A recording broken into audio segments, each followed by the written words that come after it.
hey, sales, guess what? Changes are coming. So buckle up. But here's why it's so exciting. Reasons. And we can leverage this stuff because for engineering, it's easy. Reasons. And like you have this narrative now, like here's why we're making this set of trade-offs. Here's the consequences it'll have for all of us and why it's a good idea. Let's go. Now we're talking. And so it sort of almost suggests what that narrative is going to be. The hardest part is always getting the salespeople aligned and what the comp plan is. The comp plan, because if the comp plan's right, they are aligned.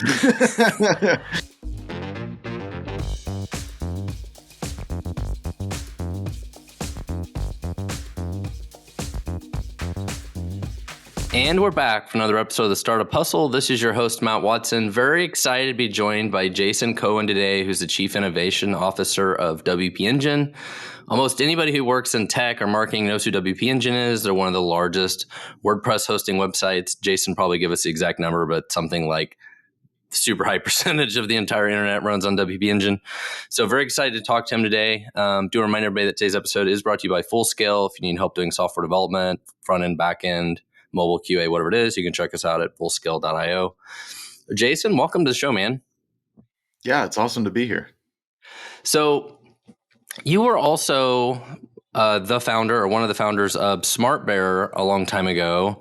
And I'm curious if you could tell us a little bit about SmartBear and the origin of that. And we have a weird connection you don't know about with that I'll tell you later. Okay. I started SmartBear 22 years ago. So you can let that sink in. Okay. And originally it was me learning .NET, and I had this insight that there's a lot of information inside version control systems that we don't get out of the version control system. I felt like version control systems are write many, read never, except for just making sure we have the same copy of the code. And so I realized there's stuff you could do in there that might be interesting. Like, let's suppose you're going to go change a line of code and it's not been changed for 10 years and you're changing it. Like, would that give you pause? Would you maybe get someone to look over it for you? Would you investigate more? Would you write more tests? That sort of thing. Versus something where obviously everyone's working on it right now. It's fast moving, and so I wouldn't. So that was the kind of insight that I was doing. What ended up happening is people would abuse these tools for code review, meaning software developers reviewing each other's work, just like authors and editors do, to find mistakes or teach new people how stuff works, or work with remote teams where you're not physically there, but you want to somehow talk about code. That's what people really wanted to do. So it ended up being that code review process was the one thing that people really wanted. And so eventually the other products faded away, meaning we got rid of them. And so what became Code Collaborator was the main product. So this was a bootstrap company. I sold it in 2007. I left in 2009. That company is still going today, still called SmartBear. It was sold in 2020 for over $2 billion. And that was before the craziness of 22. And actually the valuation was quite reasonable because the company, and this was in the public statements about it, it was about 150 million in revenue, but half of that is bottom line profit. Wow. That's amazing, right? So it actually sold for something like 20 to 24 times revenue. Times profit, like free cash flow. And that's a very reasonable, normal thing for a company to sell for. So actually the valuation is perfectly justifiable. It was very profitable when I was running it too. And the strategy continued to be when I was gone, since, of course, almost all of that happened after I was gone, right? I can't take credit for that.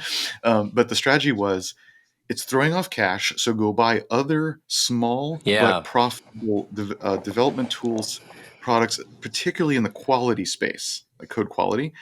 And so you sort of amass these things. And so it's almost like a leverage buyout without the leverage because you're generating the cash. And so that was the idea. And so it was a successful idea. That wasn't my idea. That was the idea of when I sold it, that was really good. And they were very successful with that. So that's the full story of SmartBear. And then since I started writing a blog while I was there, my online name became A Smart Bear from that. And to this day, I have that handle. Yes. So it turned out into kind of a private equity roll up Yeah. kind of investment vehicle right out afterwards. And so one of my previous startups actually ended up being in their crosshairs at one time.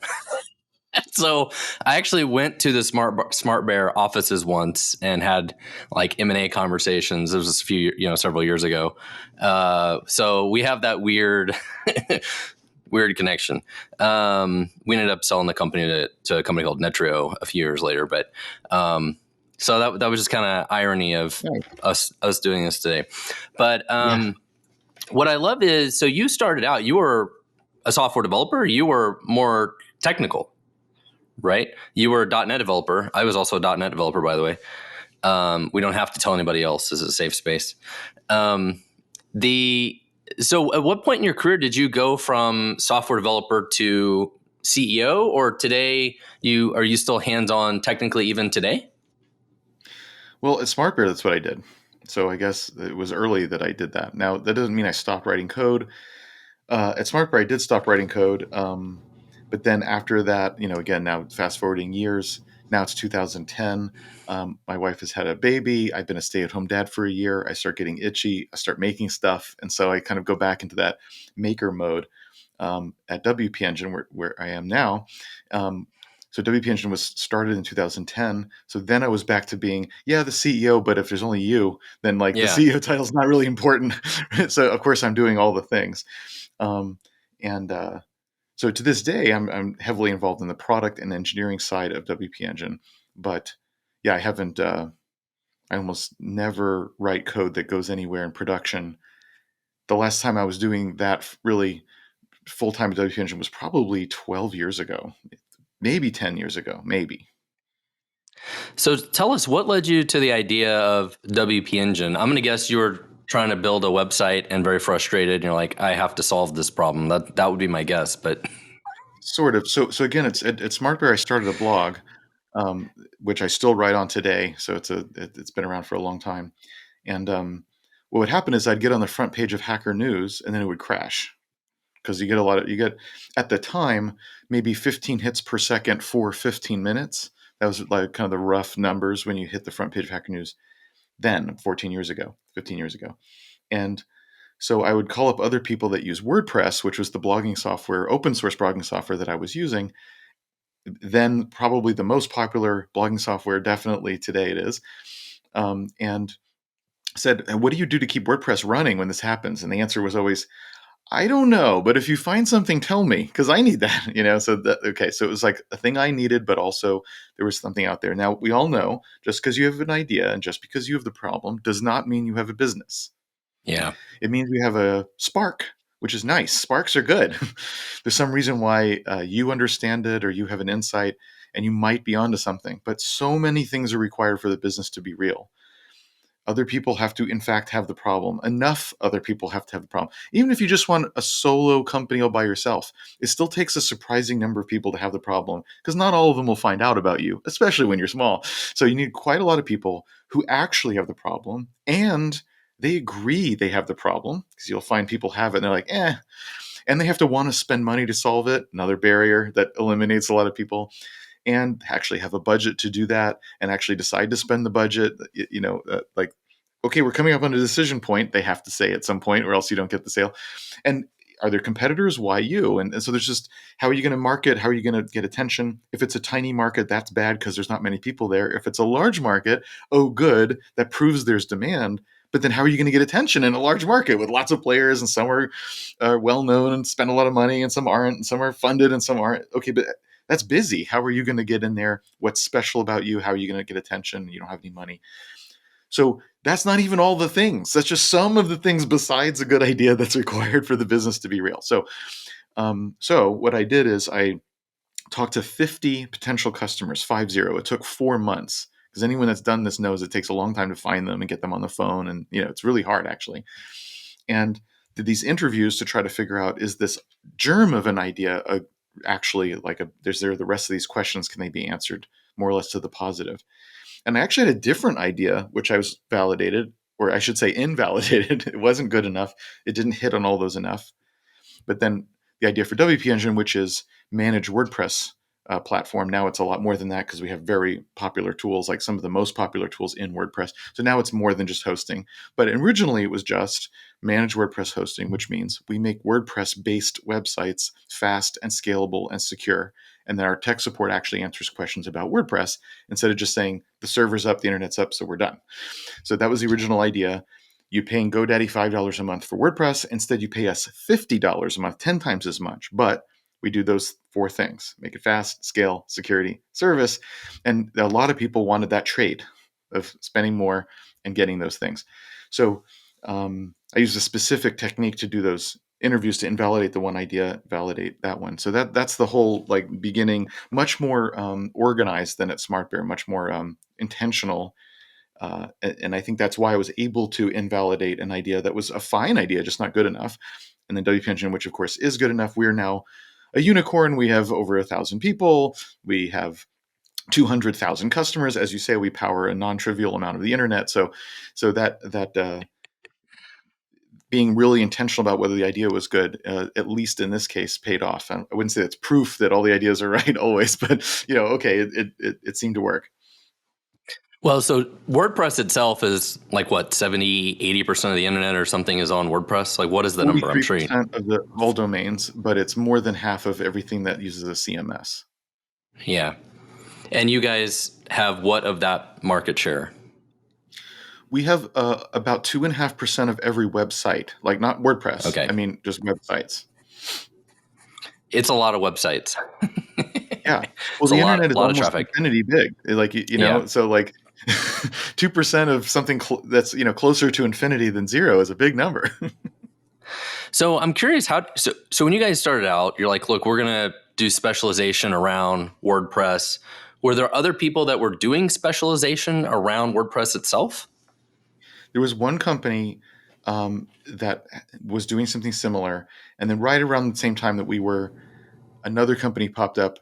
Didn't know about that till after we started, but we were about the same time, and that was it. Now there's dozens of competitors. I mean, now it's a very busy thing because we showed that it's a big market. And lots of non-WordPress competitors too, like Wix and Squarespace Yeah. and all this other junk. There's never-ending list of things.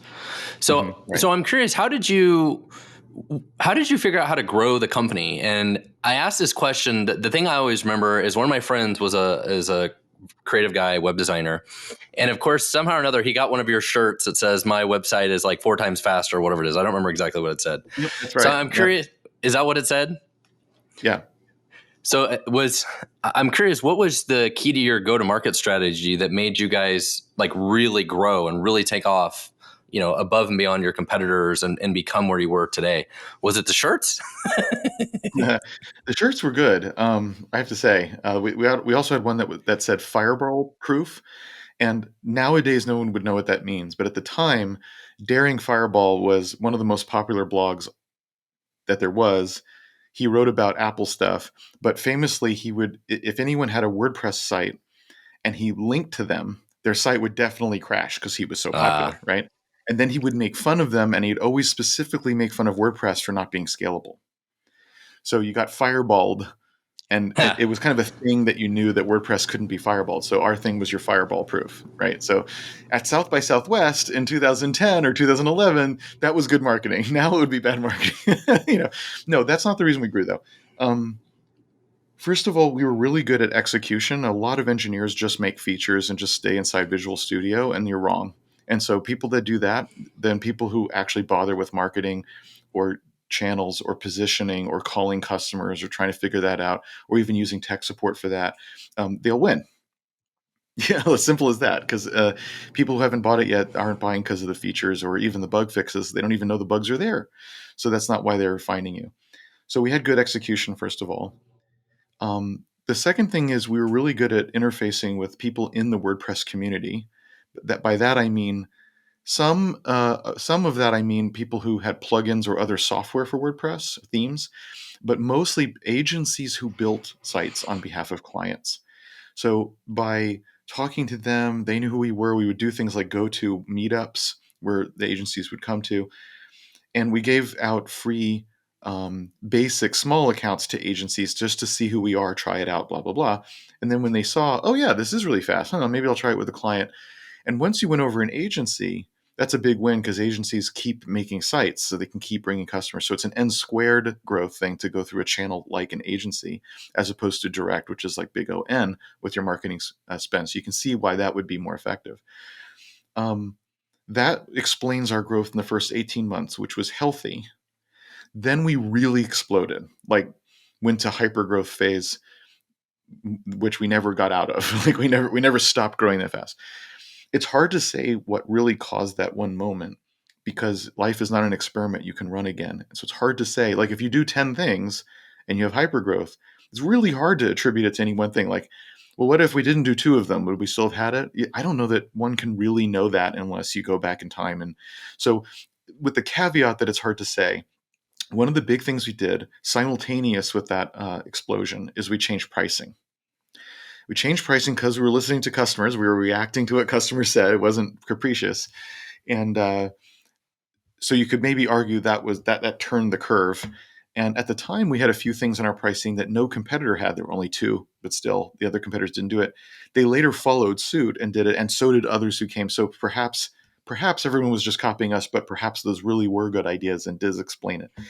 One of those things is we lowered the price of the lowest plan from $50 to $29. And the reason is agencies would say, look, I got clients at GoDaddy, they're paying $2, $3 a month. Now I can get them to pay a lot more. They get it that, pay more, site goes faster, you get ranked higher in Google rankings and people don't bounce off the page. I can convince them of that. I can get them to pay like 10 times as much. But beyond that, it's really hard. Like I can't get them past 10. If you can just give me something in that $20 range with a 2 on it instead of a 5 on it, like I can get a lot more. So we heard that sort of message from the agencies. The second thing was you only get one website for each plan. So even if you spend $1,000 a month, that's for one website. But we had agencies, or actually even just individual people saying, look, I have a big website. I'm happy to pay you $100 a month for it. But I have this little one for my mom that doesn't get any traffic. Can I just put it on you? Like, do I really have to keep this other account open, or can I just, So we ended up having, okay, you can have up to 5, up to 10, up to whatever number of sites per plan. That was the next thing. Another thing we did, which I think is applicable today for anyone to try, is this. We had a 15-day free trial. Free is actually pretty amazing in hosting. Like usually you have to put in the credit card and you don't get it for free in the world of selling CPUs. But we did it anyway because I thought, it's a technique for people to see how good the product is, and then that would sell itself in a sense. So what I saw is that more than 90% converted to paid. And what that means is they weren't really trying it. They were already deciding. And so I thought, okay, I'm just losing 2 weeks of revenue then. And again, we're bootstrapped at this point still. Now we've raised a bunch of money, but then we were bootstrapped. I don't want to lose 2 weeks of revenue. So I thought, okay, but I do want to give people some kind of out, in part because I want them to not have that be a barrier to sign up, but in part because I think it's the right thing to do. You have buyer's remorse. It's okay. So we replaced the 2-week free trial with a 60-day money back guarantee.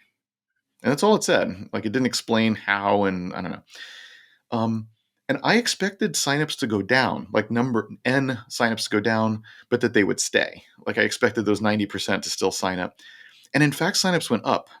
And when I talked to people about it, I said, what changed your mind? They're like, well, before I only got 15 days to try it. I didn't feel like that was enough. Now I have 60 days to try it. See, they were focused on the number of days, not the fact that the credit card would be charged on this date or on that date. That's not what they were concerned about, which surprised me. I thought they would. So that was great. So actually changing it to that, more permissive in days, but actually less permissive in terms of if you stay, I got more money earlier. That actually helped sign up. So interesting thing for people to try. I mean, who knows? I mean, different times and different markets, different consumers, clearly they'll have different behavior, but it's an interesting idea for people to play with these types of things on the front end because it did make a difference for us. Well, as you mentioned, it's probably 10 different things that you did, right? And it's hard to know which of those was the magic thing that was critical to your success. I'm still going to say it was the free shirt that my friend Mel got. I saw a shirt. I signed up for WP Engine and I told somebody else. So I'm taking credit for it. Shirts are good. I mean, I don't know now in post-COVID if they're good, but back then when people would go around, also back then South by Southwest, people really did go. Um, I mean, this was just like a year or two after Twitter launched and Foursquare launched at South by, Uber. Like it was a place where people actually went and neat companies launched or had big announcements. And so having a shirt around stuff like that was cool. Nowadays, not so sure about that. So over the last 14 years or so that you've been doing this, how much has WordPress changed? Well, everything's changed. What has changed in 14 years of tech? I mean, there's nothing that hasn't changed a lot. Well, specifically about WordPress, like what about WordPress has changed that has affected your guys' business? Well, I mean, it's kind of hard to answer that. So many things. I mean, the plugin ecosystem is so mature now. Like, arguably the best SEO tools in the world are in WordPress in the form of Yoast, for example. So that's really helpful. There's so many successful websites on WordPress that the social proof of like, can WordPress do it? It's like, are you kidding? Like, here's this huge slate of websites that you've heard of, that are Yeah. that have used WordPress for a decade. So yes, like what else do you want to know? So the new, I mean, I say new, it's like 6 years old now, but in this time frame, I guess it's new. The new editor, originally codenamed Gutenberg, now just the WordPress editor. That's a really big deal. It creates a whole new way for people to make composable things for layouts as well as content. WordPress used to not be so good for layouts in terms of the marketers being able to do it. Yeah. Now the marketers can do it. So now you can make like a dozen landing pages in an afternoon by yourself and not talk to a designer, not talk to a developer. That's really powerful. So that's been great. I mean, it's hard to condense 14 years into like what changed. Well, so as the chief innovation officer, what are you focused on today? Are you focused more on headless, or like what is the big thing that you're focused on now? Yeah, about 3 or 4 years ago, we launched a headless product exactly, and I was working on that at the time. So I worked on that for a few years. Um, right now, I'm working in the last couple of years. We've rethought our corporate strategy. So I worked a lot on that.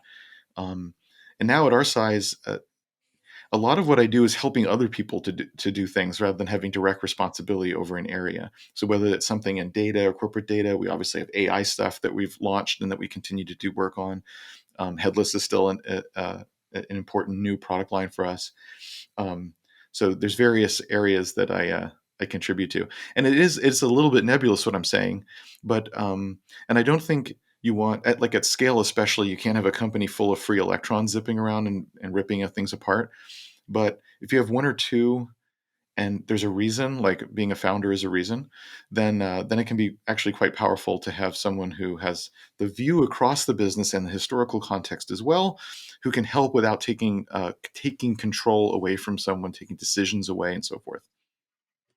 So, can you explain to us what headless is and maybe how people use headless WordPress, like specific use cases for it? Yeah. So unfortunately, the word is kind of weird. Decoupled would be a better word, but everyone says headless, so so fine. But as an engineer, decoupled makes more sense. And it's simply that WordPress is a monolith that does lots of stuff. And it does everything from allowing marketers to draft content, publish it, work with social media things, tag things, do searches over them, make landing pages and other kinds of campaign stuff as opposed to the main website. It kind of goes on and on what WordPress does. And one of the things it does is it actually serves up the content. Like if someone hits the homepage, something's got to render the HTML and serve up the static assets and so forth. WordPress does that too. So the general idea of any decoupled architecture is, hey, maybe we should use the right tool for each job rather than one monolith, which may be not very good at each job. And so let's split it up. And so the good news is you can have the right tool for the job. So an obvious one for statics is a CDN. Of course, everyone's been doing that, all along. Okay, but it's a good example. And in particular, if the part where you're rendering the content for the browser, rendering the HTML, that part, if you separate it from WordPress, it's like you quote unquote cut off its head, like its face. Yeah. And why it's headless.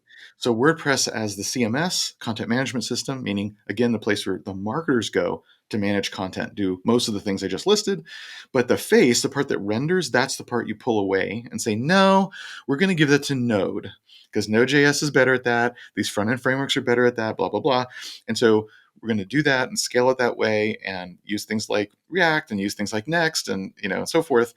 That's how we're going to do our front ends. And WordPress, you'll be an API to content. We want the content, which we do. It's a marketing website. We want content everywhere. We'll ask you WordPress via API, and you'll tell us. So WordPress is still the face to the marketer, but Node.js or something like that is the face to the rest of the world. That's in general what's meant by headless. Usually you have other components too, though. You are often decoupling things like e-commerce and other stuff, analytics and so on. Often there's a lot of things decoupled. The good news is it is true that these components are better for each job because they're specialized.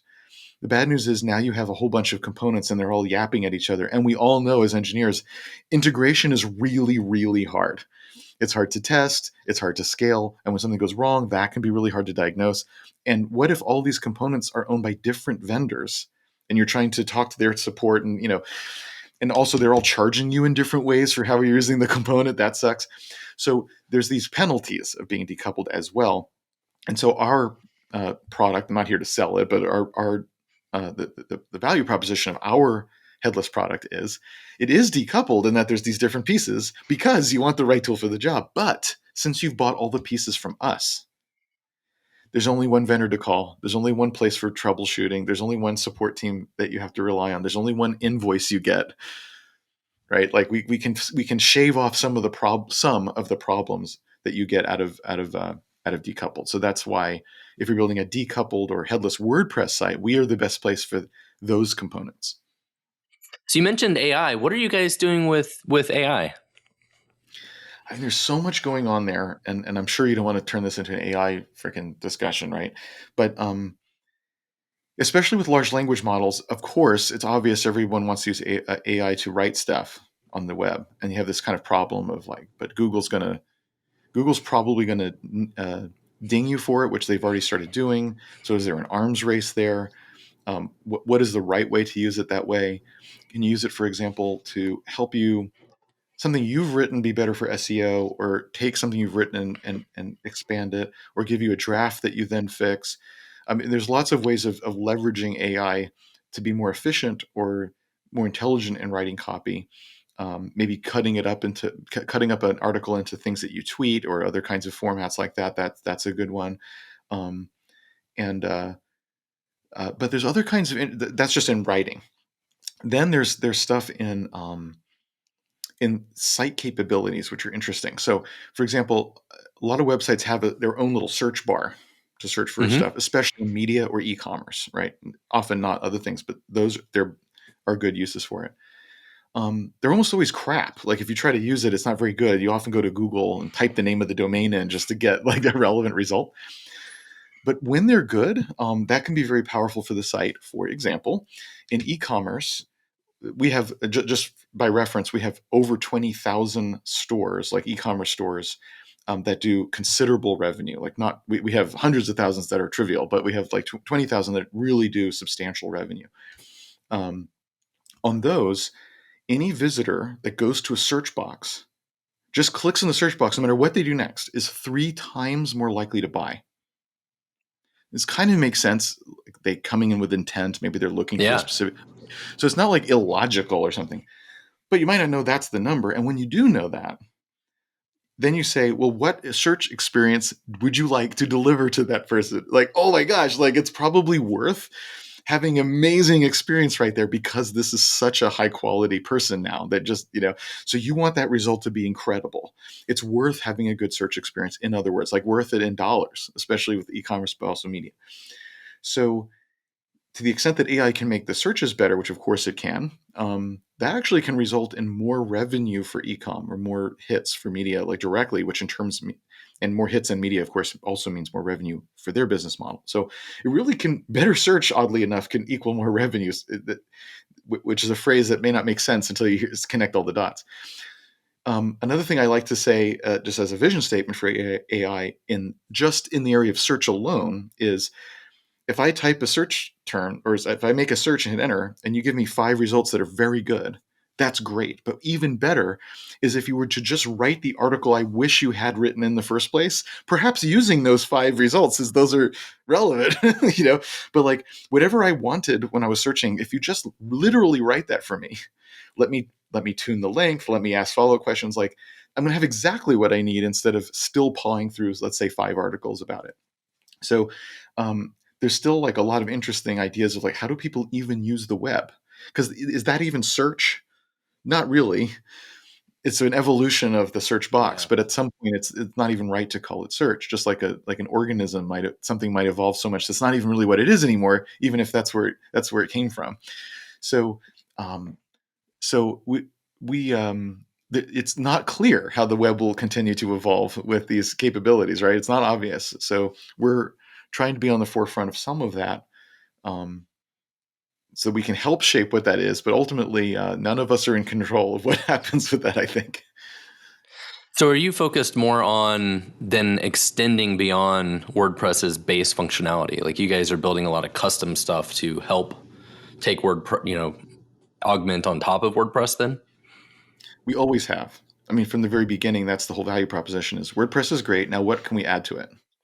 Well, to this day, we don't change any line of code in WordPress. We're not here to, I don't know, fork it or modify the project. We want to contribute to it, but Right. just in the normal way that everyone would get.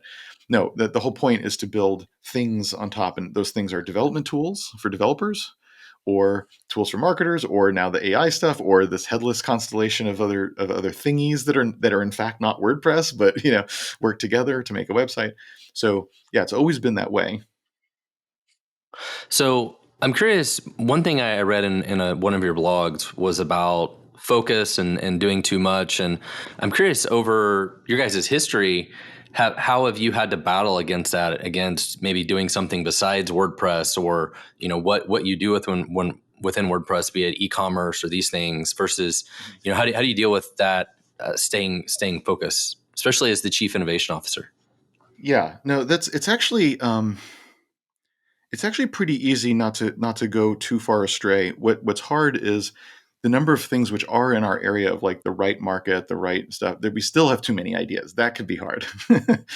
But I've always said from the beginning, like, we'll never say never, never say you'll never go beyond WordPress. But it's called WP Engine, and the Yeah. WordPress. And so the reason that can be easy in our case is the market is so big that unless you're dominating the market, and dominating could even mean 10% of the WordPress market, in a market that large, you could argue that even at 10% penetration, you could say, look, no one's going to have 60. So 10% is actually pretty high relative to what it's possible for someone to get. And so you're going to need to go elsewhere. You could make that case, right?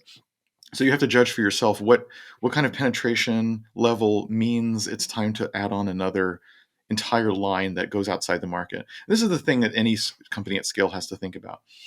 Um, WordPress has always been so big, and other things are so small. So, like the classic question we got is, why not Drupal? Because Drupal is the same tech stack. It's still PHP and MySQL and blah blah blah blah. But the answer is, well, Drupal is like a 20th the size of WordPress and not growing as fast, and there's already two great competitors over there. So even if we were to quote unquote dominate that market, it really wouldn't change us very much. And we wouldn't, because there's two great players there. So why would we dominate them? It doesn't make any sense. One of them is the founder of Drupal. Like, it doesn't make any sense that we dominate that. Like, it's just illogical. So no, we're not going to go do Drupal. So as an example. Now, how in general do you think about expansion? This is how I do it. And I haven't written about this yet. So here's new stuff. I use this idea of adjacencies, and here's what I mean. Um, if you don't, so once you have some scale, once you've got something going, and now it's like, when do we expand and in what way? um, One of the main rules of strategy is that you have to leverage the strengths and assets that you have. It might be a natural strength, like as people or an organization, or maybe you've built it up. So for example, one of our assets is we have 200,000 customers that are happy with us. Okay, well, then if you make a product they actually want, you can sell into your base, and that's an asset, right? So okay, so you have to leverage your strengths and assets, of course. Like it's kind of obvious to say. So what does that mean at scale? It means You don't want to go into a line of business that's too far afield of what you're doing, or else you're not leveraging the assets and strengths that you have, right? You want to go into something that's adjacent or nearby through some definition of nearby. So here's how I define that. I take the capabilities or departments of the company. So you might say sales, marketing, support, product, engineering. You might put in finance. And depending on the company, you might add something like design, or depending on the company, you might not have sales in there. So tune this to whatever the company has like a concentration in. Okay. And these are the buckets of things that you're capable of doing now. So hence the word capabilities. And then with this idea you have for expansion, like do Drupal in our case, right? Or do headless, or right? These are ideas. Yeah. What you do is you go to each bucket and you ask, if we did this, how would this bucket have to change? And you only have three choices. Choice one is just trivial, sort of like we just added a feature, like the amount of change. We add a feature, we send out an email to support, maybe we update a knowledge base, like that level of like basic running the business stuff. That's the trivial level. The second level is that there's a major change. So like we're going to need a training program. We're going to have to like put the sales team through a training program. We're going to need new slides for them to explain what it is, this sort of thing. That's the second level of change, amount of change. And the third is like an overhaul. And what this means is we're going to have to redo our platform, or we'll probably have to hire new people in sales because it's so different that we can't just train and wait. Or you could say marketing with brand or tech support and so forth, right? So that's like this overhaul is it really like a new business, you might say, a new thing. So that's it. You do, because it's only those three. It's usually not too hard to say what it is. This doesn't take a lot of analysis and arguing. You can do it pretty fast. And then there's no like rule about exactly what it is, but in general, the more it's not trivial, the more it's not adjacent. The more you're not leveraging what you have, you're Yeah. having to change stuff, and especially overhauls. Like even one overhaul, you might argue is too much, but maybe not, because what if it's an enormous opportunity? Okay, it might be worth an overhaul or two, but still not three or four because it's too much risk. Like when you say overhaul, the chance that you get that right or get it right within 6 months as opposed to 3 years, super low. So it's not just the investment in time. It also is that. It's also the risk, and it's also the fact that you're not leveraging something. So it's almost definitionally not as good of a strategy. So it had better be an amazing thing if you're entering like that. So with that general line of thinking, you can evaluate different ways to expand. And pretty soon, or pretty easily, you get to go, okay, there's a few ways which, okay, they're not the biggest ideas, but they're really low risk. Going into this country, okay, we have to hire people in that country, and that's it. Like, oh, well, that's, as long as the country's big enough, that's pretty good. Now, here's something that may be a little higher risk, but it's really high reward. Therefore, we want to do it. And by the way, we have to agree to invest in whatever we said in there. So that's going to cost us millions of dollars. We're going to have to commit to that and do that, and have a plan for the year for that, blah, blah, blah. In other words, it still sets you up for like, here's the consequences of that. We accept that and we'll do it. So it doesn't tell you exactly what to do, but it's this analysis, but that's almost in quotes because it's so simple, and yet it really helps you see which things are have what consequences. And the final thing about it is it makes it really easy to explain to the whole company later, which is something you forget when you're in these decision frameworks, which is kind of is. You make the decision, but like how easy is it to explain? If the answer is we put everything in this really complicated rubric with formulas everywhere, and this one, option B just gently edged out option G, so we're doing it. That's a really, really bad reason, right? Like, I don't know what, like, how's that strategic? How am I going to get confidence behind that? I don't, like that's often how people do it. It's a terrible way to do it, and that's part of why can't explain it really.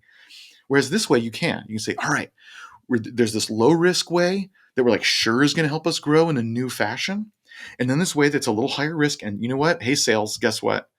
Changes are coming. So buckle up. But here's why it's so exciting. Reasons. And we can leverage this stuff because for engineering, it's easy. Reasons. And like you have this narrative now, like here's why we're making this set of trade-offs. Here's the consequences it'll have for all of us and why it's a good idea. Let's go. Now we're talking. And so it sort of almost suggests what that narrative is going to be. The hardest part is always getting the salespeople aligned and what the comp plan is. The comp plan, because if the comp plan's right, they are aligned. Yeah, it's like my first company.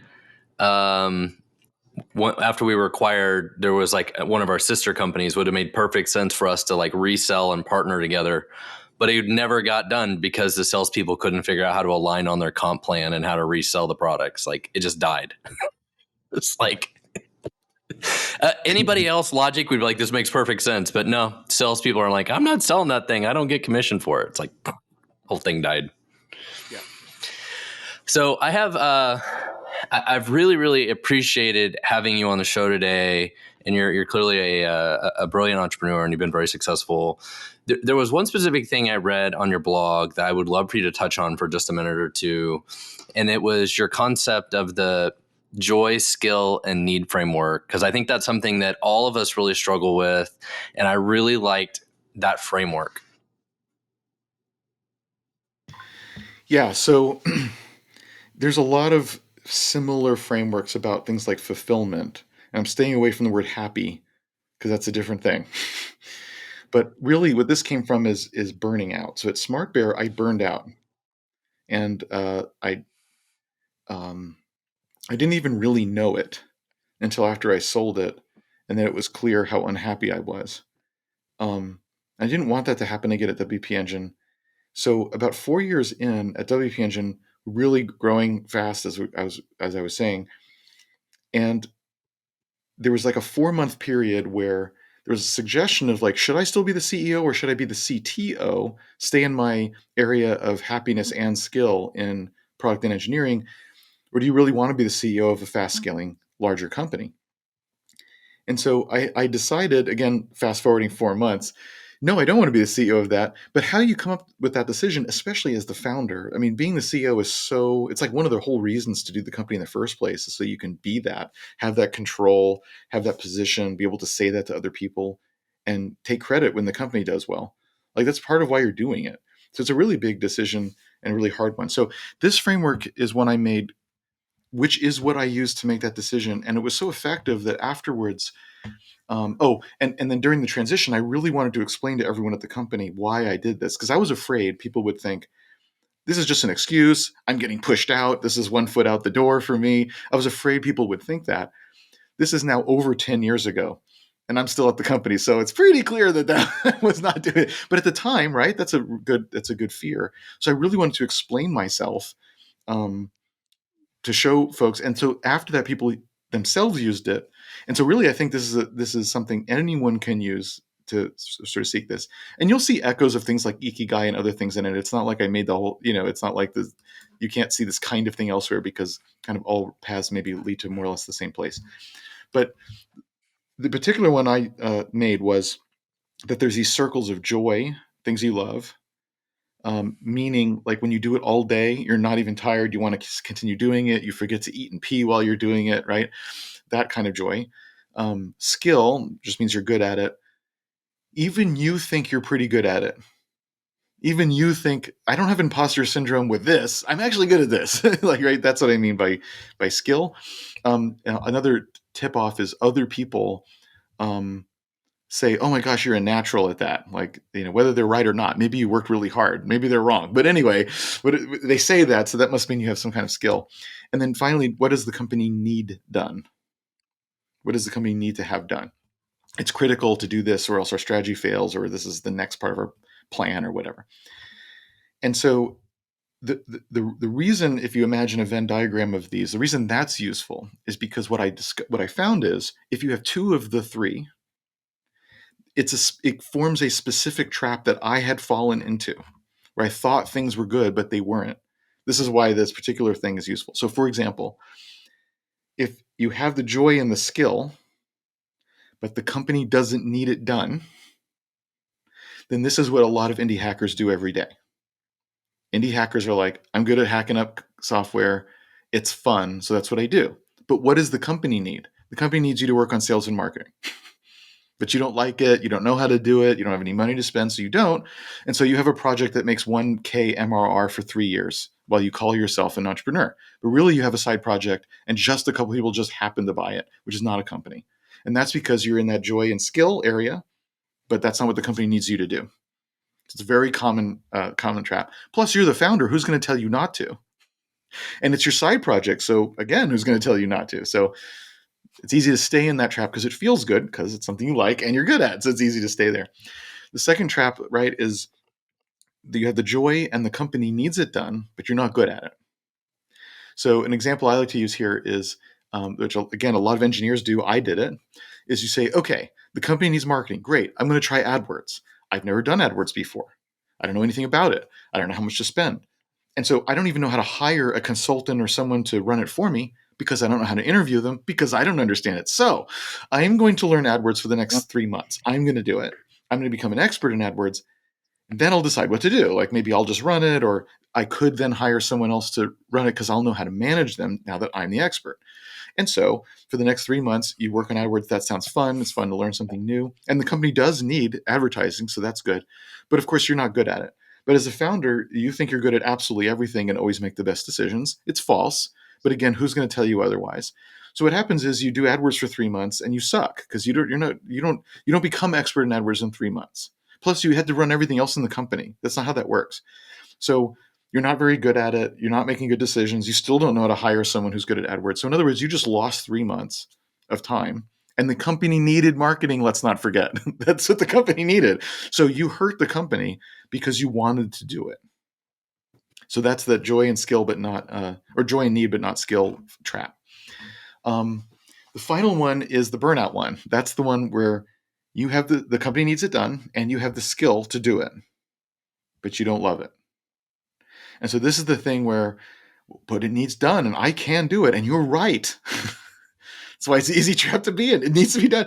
And a lot of times you say things like, I don't want to push this on anyone else. I'll do it. This kind of martyrdom or servant leadership, some people like to call it. No, this is just you burning yourself out. Now, every day can't be filled with only the things you love. That's obviously also not true. But if the primary things you're doing are the primary responsibilities are things that you don't love, again, like maybe you have to, like, especially as the smaller the company is, the more you just have to do things. You don't have a choice. You don't have the resources. You don't have the money or the people or the time or whatever. So you kind of have to do it. So early on, you may have no choice but to be in that burnout phase. Okay, but just as long as you're recognizing it's bad, not something you want to claw out of in a couple of years, right? This is not a good, healthy place to remain, right? And certainly once you start getting at scale, like we were starting to be at this time, we were, let's say 80 people or something.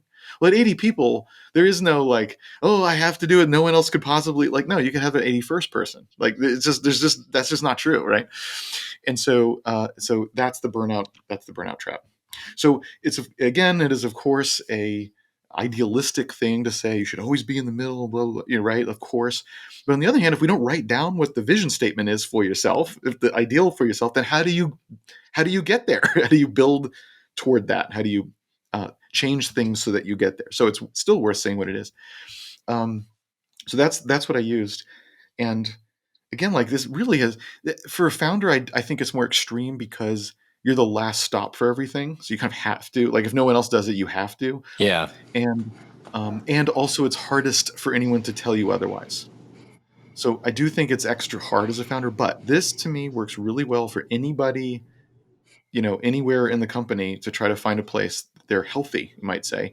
And by the way, much more productive for the company, because what's better than everyone enjoying what they do and being good at it? And we need that. Like, obviously that's good for just selfishly good for the company, like, right? It's one of those rare cases where this is good for everyone involved. So if there's someone else at the company, for example, who's burning themselves out doing something that's needed, that's something as a leader you have to recognize and do something about. Um, and then let's say you're hiring someone to replace that, not that that's the only way, but supposing, um, then you you want to hire someone where it's in that joy space too. So like when you're interviewing someone, it's not enough to ask about things that verify the skill. How do you know that they have this heart in it? A Yeah. lot of times you can tell just by how they talk about it, what they get excited about, what they sort of run down and won't stop talking about. But also, like, you shouldn't just wait for that to happen. Not every personality does that either, by the way. So you might want to be more intentional about how you're asking about that. Another kind of tip for how to hire that way in general, um, And also, again, like again, one of these traps that, and also one of these traps is about you don't know how to do it. It's not your skill, and yet the company needs it done. Okay, like if you pause there though and say like, all right, it's fine for you to like complain about that, but what do? I can't hire for something I don't understand. So how do I break that logjam? So to answer that question, to like the practical question about that particular thing, as well as this question of how do you find the joy in someone else, couple of tips for that. One is when you're interviewing the person, and again, let's suppose it's not your skill area because it's the hardest version. You want to come away with the interview feeling like, oh my God, this person said so many things, has so many good ideas.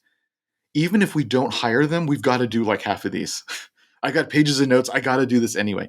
When you say that literally, that's a great sign that even though you're not the expert, like you're interested in seeing these particular ideas come to fruition here. You can see that they match your style, your culture, right? And yet this person generated them, so maybe they can do it. That's a good signal. And then one other tip I'll give for that is um, call their reference checks or do the reference checks, call their references. Now, of course, when they're going to, references they give will say nice things. So you don't ask, is this person good? They'll say, yes, this is totally useless. Don't even ask. Here's what I ask in the reference check. I say, under what circumstances is this person a freaking unstoppable superstar? Like what culture of the company, what kinds of projects, what kinds of teams, who are the other people, or maybe they're a loner and the answer is no team, or like, is it a culture of empowerment or do they like to be told what to do so they know if I do this, I'll get a reward? Or they get, like what circumstances makes them thrive? And let them tell you. Of course, you did not tell them what your company's like. You're just getting them to generate that, right? And they'll know. They're like, oh my gosh, this person loves being on a team. They always make the whole team better. So they've got to be on a team of people who are, they'll just tell you. And then I ask the opposite. If you could construct a culture or a circumstance that where this person would be crushed and fail and weep and be upset and be terrible at their job, what would that look like? You're like, oh yeah, if you tell them what to do and always staring over their shoulder, they'll leave, or whatever, right? Like they can easily answer that question on both ends. You'll again never tell them what your company's like. You'll come away with this kind of, it doesn't have to be polls. It doesn't have to be polarized per se, but you'll get this kind of yes and no sort of a bucket of stuff. And of course, you'll have to use your judgment. But now you can be like, all right, the closer your company is to that positive end, you're like, okay, now the reference really has helped me know they might thrive here or vice versa. Um, and so also that really goes to the fact that so many people will thrive somewhere, but not necessarily with you. And that doesn't mean they're good or bad or you're good or bad. That's not, of course, what it means at all. It's just a puzzle. And does this puzzle piece fit or not? Or does the puzzle piece go somewhere else? The puzzle piece isn't good or bad, and the whole isn't good or bad. Just does it fit, right?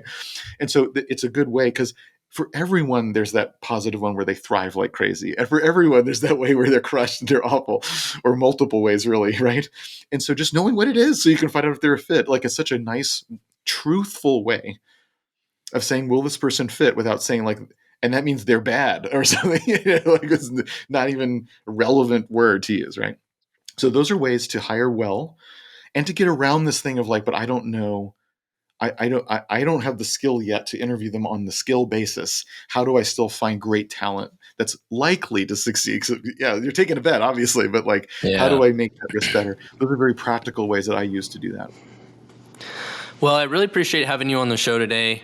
As a reminder, today's episode is brought to you by Fullscale. It's my company. We have over 300 employees in the Philippines. If you're looking to hire software developers, you can check us out at fullscale.io. If you need help with WordPress, you need a place to host your website, definitely check out WP Engine, Jason Cohen's company. I really, really appreciate having you on the show today. I'm curious as we round out the show, if you have any other final words of wisdom for other entrepreneurs out there about any form. I would say face the truth. A lot of times you know the answer, you know the truth, or you know that you're avoiding it, or that you're avoiding finding out what it is. And the truth doesn't change if you're not seeking it or not heeding it. It just takes longer before you get there, anyways, if at all. And it's better, you'll make better decisions. And even if it's bad, because the truth hurts, even if it's bad and it's emotional and stuff, okay, but like the faster you get through it, the better. And it doesn't matter whether it's about yourself or why the company has a problem, or if you need to like fire someone or something like that. Like, I get it. It doesn't make it better, but at least you get through it faster, and that is better. And so facing the difficult truth, maybe even looking for it, man, every one of us probably every day needs a little shove that way, myself included, right? So this is advice is for me as well. All right. Well, thank you so much for being on the show today, Jason. Thanks.